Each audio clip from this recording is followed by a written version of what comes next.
Olá, pessoal! Agora que a gente já trabalhou com a arquitetura de computadores, claro que num alto nível de abstração, só para ter uma ideia de como funcionam as coisas, e a gente também viu como é representada a informação que é armazenada, a gente vai começar a trabalhar agora em como escrever esses programas que serão armazenados no computador real. Antes da gente falar em uma linguagem específica, a gente vai ver em termos gerais os algoritmos, que são aqueles que dão origem aos nossos programas em uma determinada linguagem, certo? Então, a gente vai começar a trabalhar com uma introdução aos algoritmos. Antes da gente ver detalhes, eu peço que vocês deem uma olhada nesse vídeo que eu coloquei aqui para vocês, e aí, depois que vocês verem esse vídeo, a gente vai trabalhar com alguns conceitos importantes, ok?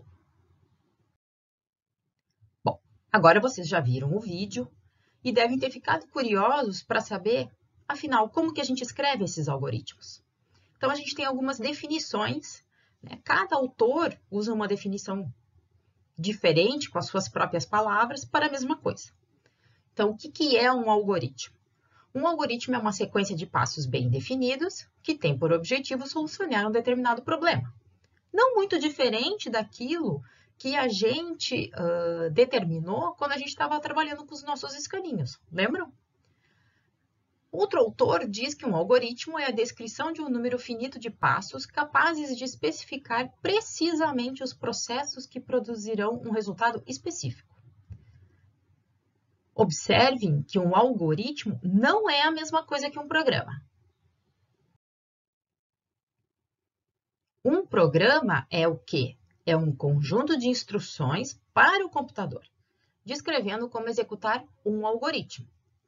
Então, essa tradução de um algoritmo para uma linguagem de programação, a gente chama de codificação. A gente vai começar trabalhando com os algoritmos e mais para frente vamos ver como fazer essa codificação. E será que existe só uma maneira de representar um algoritmo? Não. Existem três maneiras que a gente vai ver aqui: a descrição narrativa, o fluxograma e o pseudocódigo, que é realmente o foco da nossa disciplina. Começando pela descrição narrativa. A descrição narrativa, a gente usa uma linguagem natural para descrever uma sequência de passos. Então, aqui tem um exemplo. Como que eu faço a troca de uma lâmpada? Eu posso definir um conjunto de passos para ensinar alguém a fazer isso? Posso. Então, aqui eu tenho um exemplo. Eu posso dizer que a pessoa primeiro tem que pegar uma escada, tem que colocar essa escada embaixo da lâmpada, tem que buscar uma lâmpada, tem que acionar o interruptor para ver se ele está desligado ou não, se ela está queimada ou não. Se a lâmpada não acender, aí eu subo na escada, retiro a lâmpada queimada, coloco uma lâmpada nova e desço da escada. Esse é um processo que, se alguém seguir cada um dos passos nessa sequência, vai conseguir trocar a lâmpada. É claro que eu posso melhorar e muito, esse conjunto de passos. Mas ele aqui já dá para a gente uma ideia de que a gente utiliza o quê? A nossa própria linguagem, para dar as instruções. Uma receita de bolo é um algoritmo. Está ensinando alguém a fazer um determinado prato. Mas é claro que esse formalismo ele é limitado. Se alguém não entende, por exemplo, a língua portuguesa, não vai conseguir trocar a lâmpada. Uma outra maneira de representar o algoritmo é utilizando um fluxograma. O fluxograma ele utiliza uma linguagem gráfica. Então, agora a gente não vai descrever os passos do processo utilizando uma língua natural, uma linguagem natural. A gente vai usar formas gráficas, que identificam se eu vou iniciar o processo, o que eu vou fazer, se eu vou testar alguma coisa. Então, sempre que eu tiver um teste, eu vou utilizar um losango. Sempre que eu quero indicar o início do processo, eu vou usar aqui uma elipse. Então, aqui é mais fácil alguém entender o que está acontecendo, principalmente, que não foi o caso aqui, mas se a gente usar uma linguagem mais matemática, né? Qualquer pessoa vai identificar o que está acontecendo nesse processo. Nesse nosso exemplo aqui, a gente está testando se um número é maior ou igual a zero, né? Se ele é positivo ou negativo. Então, o que eu tenho que fazer? As setas me indicam o caminho que eu devo tomar. Então, se eu ler um número, eu vou ver se esse número é maior ou igual a zero. Se esse resultado der positivo, eu vou por esse caminho. Se ele der negativo, eu vou por esse caminho. Lembra um pouco aqueles processos dos nossos escaninhos, certo? Mas é para lembrar mesmo, porque lá a gente também estava escrevendo um conjunto de instruções para resolver um problema, usando uma linguagem própria daquela arquitetura que a gente definiu. Mas aqui ainda assim está num alto nível de abstração para o objetivo da nossa disciplina. Então, a gente vai, na realidade, trabalhar com o terceiro formalismo, que é o pseudocódigo. O pseudocódigo é uma representação mais próxima de uma linguagem de programação. Nesse caso aqui, a gente tem uma sequência de regras para escrever os nossos algoritmos, né? E depois a gente vai transcrever para uma linguagem de programação. Então, aqui a gente tem diversos elementos que a gente vai trabalhar hoje para entender como escrever os nossos programas, né? O nosso algoritmo. Então, o pseudocódigo é o foco da nossa disciplina.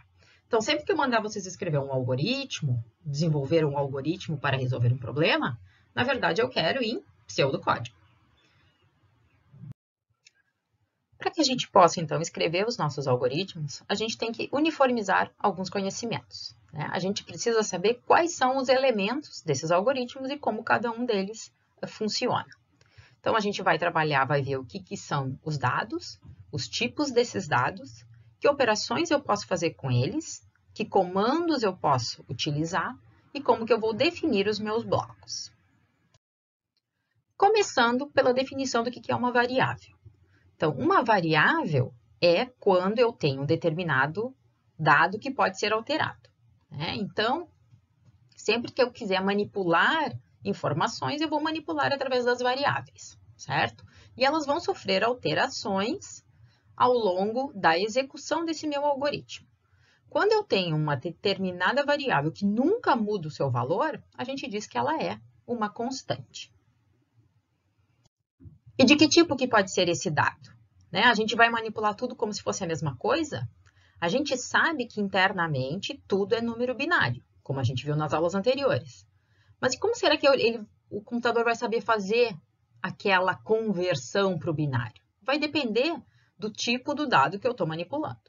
Então, a gente tem aqui 4 tipos primitivos, que são os inteiros, os reais, caracteres e lógicos, né? Dependendo do tipo da informação que eu estou manipulando, eu vou ter um tipo, uma definição de tipo diferente, né?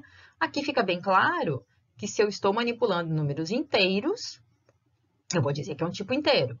Se eu estou manipulando dados do conjunto dos reais, eu estou manipulando dados reais. Agora, se eu quero manipular dados alfanuméricos, né, letras, frases, palavras, eu tenho que indicar isso no meu algoritmo, porque depois eu vou ter que indicar isso na minha linguagem de programação. O tipo lógico, ele é importante aqui, porque a gente vai ter que saber manipular aqueles testes, igual a gente fez nos escaninhos. Como que eu vou saber se alguma coisa é verdadeira ou falsa? Então, sempre que eu tenho apenas 2 possibilidades para um determinado dado, eu digo que ele é lógico. E se eu estou trabalhando com variáveis e eu disse que elas podem ser de diferentes tipos, em algum lugar eu tenho que dizer qual é o tipo dela.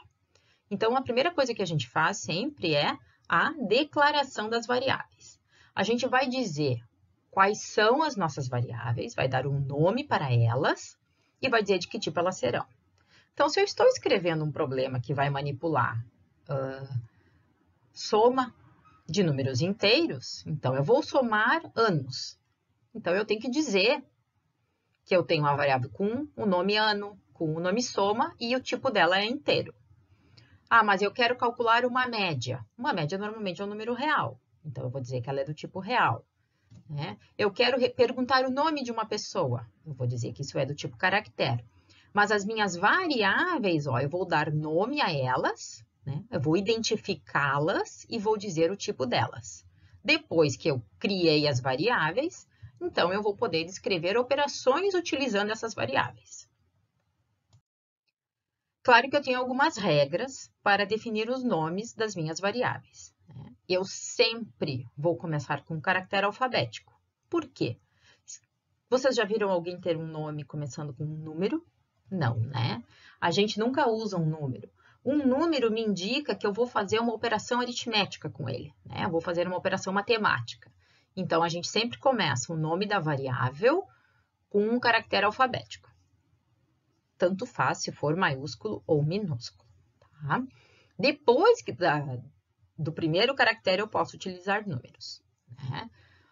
É claro que eu não vou usar caracteres especiais, né? O símbolo de soma, subtração, divisão, porque isso será utilizado para as nossas operações aritméticas, tá? Eu também não vou usar espaços, e é claro que eu não posso criar duas variáveis com o mesmo nome, né? Como é que eu vou identificar depois ao longo do meu algoritmo?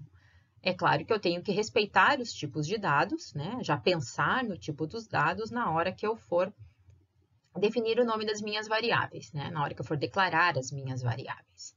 E normalmente a gente dá nome às variáveis que facilitem a identificação, né, daquele determinado dado que está sendo armazenado. E que comandos e operações a gente pode fazer com essas variáveis, né? Então, a gente pode fazer atribuição, a gente pode fazer entrada e saída, a gente vai trabalhar com operadores aritméticos, relacionais e lógicos. Dependendo do tipo do dado, eu posso usar um ou outro operador. Começamos com o comando de atribuição. Um comando de atribuição, né, é aquele que vai permitir que eu guarde um valor em uma variável. E aqui eu tenho que respeitar o tipo do dado, né? Então, sempre eu vou ter no lado esquerdo a variável, aquela que eu já declarei, recebe um determinado valor ou uma expressão que gera um valor do tipo dessa variável, né? Claro que dependendo da linguagem, eu vou ter aqui uma maneira diferente de representar a atribuição. Aqui nos nossos algoritmos, a gente vai usar uma seta que indica que aquilo que foi calculado do lado direito será armazenado no lado esquerdo, tá bom? E que operações eu posso fazer para ser armazenada nessa variável? A gente começa com as operações que a gente está mais acostumado, que são as expressões aritméticas, os operadores aritméticos, né? O conjunto de operações que a gente tem aqui são adição, subtração, multiplicação, divisão, né? Aquilo que a gente já está acostumado, a potência, né? X elevado na y, a raiz quadrada, e surgem aqui dois operadores bem importantes em computação, que é o mod e o div. A gente já viu esses operadores na hora que a gente trabalhou com conversão de base. O mod é o quê? É o resto da divisão inteira e o div, o quociente da divisão inteira. Então, aquelas operações que a gente fazia para encontrar a conversão de um número decimal para outra base, era a divisão inteira. O resto da divisão, né? Se a gente for escrever agora aquela operação, a gente vai usar o mod, né? O que é importante é que aqui esses operadores só permitem que eu faça manipulação de dados numéricos, reais ou inteiros, certo? E o resultado sempre vai ser um dado numérico também. Outro conjunto de operadores que a gente tem são os operadores relacionais. São aqueles, né, que permitem que a gente compare valores. Valores numéricos, no caso, né?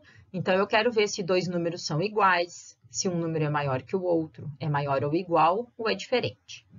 O resultado dessas operações são valores lógicos. Então, sempre que eu for comparar se um número é igual ao outro, só pode ter uma de duas respostas, verdadeiro ou falso. E isso é importante a gente saber. A gente vai comparar valores numéricos, mas o resultado dessa operação é um valor lógico. E esses valores lógicos, eu posso fazer alguma operação com eles? Posso. Eu posso, né, também escrever expressões lógicas, aonde eu vou fazer as operações não, e ou, e essas operações são entre valores lógicos e o resultado é um valor lógico também. Essas operações que eu acredito que, né, talvez muitos de vocês não conheçam. Cada operador, como que funcionam essas operações? Cada operador tem uma tabela verdade. Então, é sempre do mesmo jeito. O não. O não é a negação de um valor lógico. Então, sempre que eu tiver uma variável A com o valor falso, se eu negar o falso, eu vou ter verdade. Se eu tenho uma variável igual a verdade e eu negar a verdade, eu tenho falso. Onde que eu vou usar essas operações? Eu vou usar essas operações na hora de escrever os meus testes. Lembram lá dos escaninhos? Onde a gente testava se a pilha estava vazia ou não? Eu só podia ter duas respostas, verdade ou falso. Então, aqui a gente usa essas operações principalmente para escrever os nossos testes, que a gente vai ver mais para frente essas estruturas, né? Como que eu sei se um número é positivo ou negativo? Eu tenho que testar, né? Como a gente viu ali no fluxograma. O resultado desse teste só pode ser verdadeiro ou falso, tá bom? Algumas vezes eu posso querer combinar, né, operadores, né? Se duas situações forem verdade, eu vou fazer tal coisa. E aí eu tenho aqui dois operadores para isso, o e e o ou. O e é um operador mais restritivo. Eu só vou ter uma saída positiva quando eu estiver combinando valores lógicos, se todos os valores forem verdade. Então, se eu tenho duas situações que se verificam verdadeiras, eu tenho como resultado um valor verdade. Todos os outros casos vai dar falso. O operador ou é menos restritivo, né? Com ele, eu só tenho um resultado falso quando todas as entradas forem falsas, né? Nos outros casos, a saída é verdade. Então, é mais flexível, né? Então, basta uma situação se verificar e a minha saída é verdade. Na hora que a gente começar a escrever os nossos exemplos, isso daqui vai ficar um pouco mais claro. E se eu misturar todos esses operadores, né? Será que eu posso? Posso, né? Mas eu tenho que seguir algumas regras.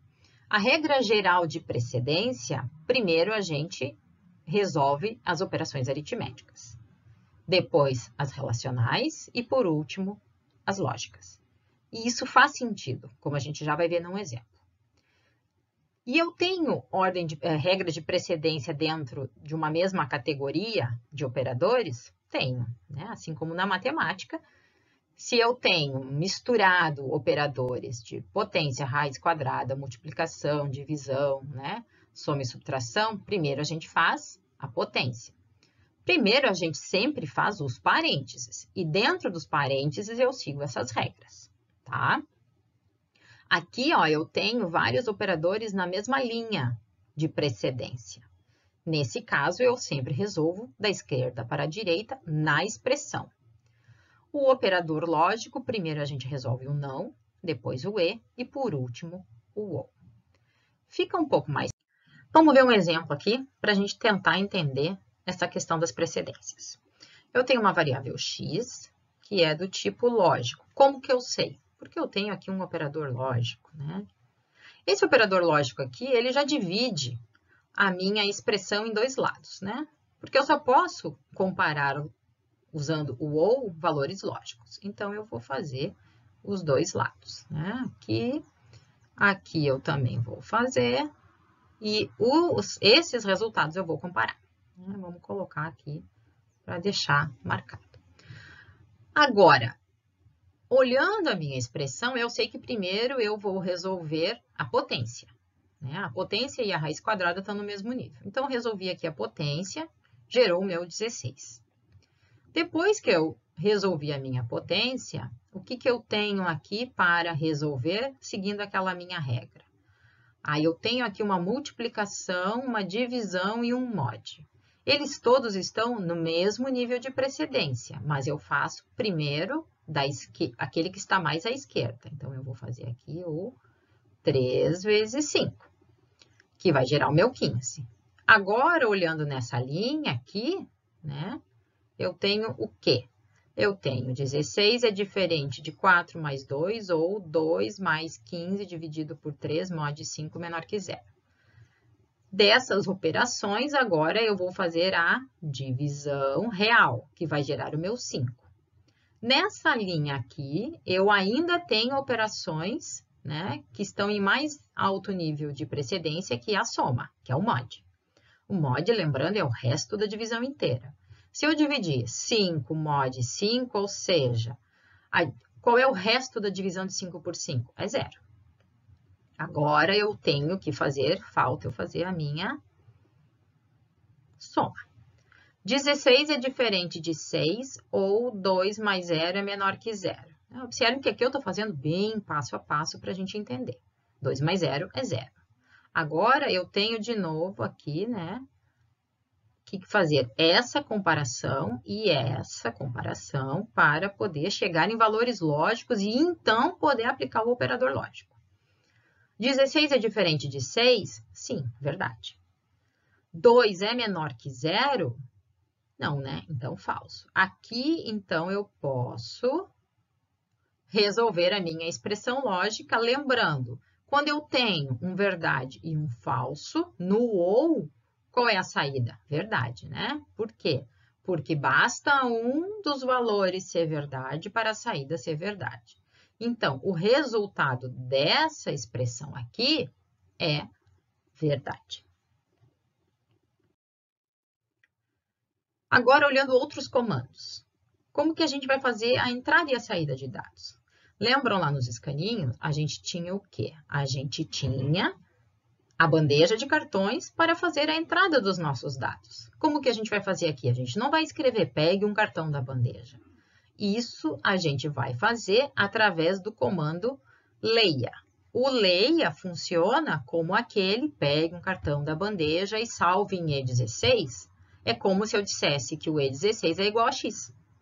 Tá? Então, sempre que eu for ler dados, né, que eu preciso para resolver um problema de informações passadas pelo meu usuário, eu vou usar o leia.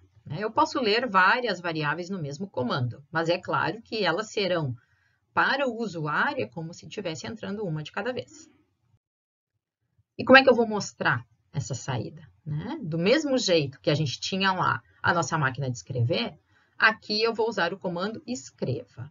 Ou seja, o resultado do meu algoritmo vai aparecer através desse comando escreva. Não adianta eu calcular tudo se eu não mandar mostrar para o usuário. Imagine que eu quisesse mostrar o resultado daquele x que eu calculei naquela expressão lógica. Se eu não usar um comando que apresente o resultado, esse algoritmo não tem saída. E como que eu organizo o meu algoritmo?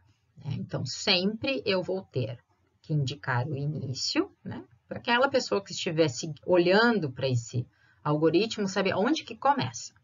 Depois eu tenho a declaração das variáveis, a sequência de ações, porque afinal de contas, se eu vou fazer uma manipulação com as variáveis, primeiro eu preciso declarar.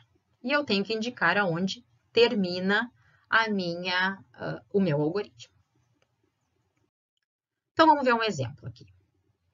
Nesse caso aqui, eu tenho a declaração das variáveis. Eu vou manipular duas variáveis, x e y, que são do tipo inteiro. Leia x. Depois que eu li o x, eu vou calcular o valor de y. Potência de x ao cubo mais 5 vezes x. É uma expressão aritmética e está condizente com os tipos, concordam? Se eu vou fazer operação de potência e multiplicação com x, x tem que ser declarado como real ou numérico. Real ou inteiro, perdão. E o resultado de uma expressão aritmética tem que ser um valor também numérico. No nosso caso aqui, as operações vão gerar valores inteiros. Se eu estivesse fazendo uma divisão real aqui, eu já não poderia dizer que o y era inteiro. Então, depende da operação. Depois que eu fiz, eu vou escrever esse resultado. Aqui, então, ó, só para que vocês não esqueçam, a gente tem que ter em mente a questão da precedência. Se eu não tenho certeza, eu insiro parênteses. Na hora que eu insiro os parênteses, eu sei que ele sempre vai resolver primeiro os parênteses. Então, eu tenho certeza que ele vai primeiro fazer a potência e depois vai fazer a multiplicação para, então, somar. Tá? Então, eu tenho que ter em mente isso. Se eu sempre tenho certeza de como funciona a regra de precedência, que pode variar dependendo da linguagem, tudo bem. Se eu tenho dúvida, insere parênteses, né? Essa é uma boa dica. Então, aqui vamos fazer um teste. Imaginem que como é que eu vou fazer o teste de mesa desse meu algoritmo? A gente chama de teste de mesa quando a gente faz o quê? Quando a gente testa para determinados valores. Então, eu sempre vou fazer o teste de mesa começando na declaração. Então, eu sei que eu tenho uma variável x e uma variável y, que eu criei e guardei lá na minha memória. Leia x. Então, estou perguntando para alguém, para o meu usuário, qual é o valor de x? Aí o usuário vai lá e digita 2, por exemplo. O 2 está guardado lá. Agora, o y vai receber o resultado dessa operação, que vai ser o quê? 2 elevado ao cubo mais 5 vezes 2. Eu sei que eu vou fazer essas operações aritméticas, que lá na nossa arquitetura, quem faz isso? A unidade lógica e aritmética, a nossa ULA. Eu vou primeiro fazer esse daqui, 2 ao cubo vai dar o meu 8, mais 5 vezes 2, 10. Depois a soma, o meu 18. Onde que esse 18 vai estar armazenado? Está lá no meu y. Agora, não basta eu calcular. Se eu não tiver um comando que mostre para o usuário o resultado, é como se esse programa não fizesse nada, esse algoritmo não fizesse nada, né? Então, se eu não tenho a etapa de saída aqui, ele não vai fazer, não vai devolver nenhum resultado para o nosso usuário, tá bom? Então, sempre que a gente escreve um algoritmo, a gente pode testar ele, né? Ah, ele não está implementado, professor. Não tem problema. A gente pode ir lá atribuir valores a essas variáveis, né? Valores de acordo com o tipo, e testar. Por quê? Porque eu sei que ele sempre funciona de cima para baixo. Aqui tem mais um material para vocês darem uma lida, um material complementar, né? Sempre vou procurar trazer indicações para ajudar vocês a entenderem, né? De outros autores. Vídeos que eu procuro e eu acho que são interessantes para ajudar vocês a entender essa questão dos conteúdos. Aqui, os livros que eu usei para preparar essa aula. E o que a gente vai ver na próxima aula? Justamente essas estruturas de controle de fluxo. Como que eu sei que ele vai sempre fazer uma determinada sequência de operações? Como que eu vejo isso, né? Então, a gente vai aprender as principais estruturas, né, de controle de fluxo e que vão ser fundamentais para a gente depois escrever os nossos algoritmos e resolver os nossos problemas, tá bom? Até breve e logo a gente se encontra de novo.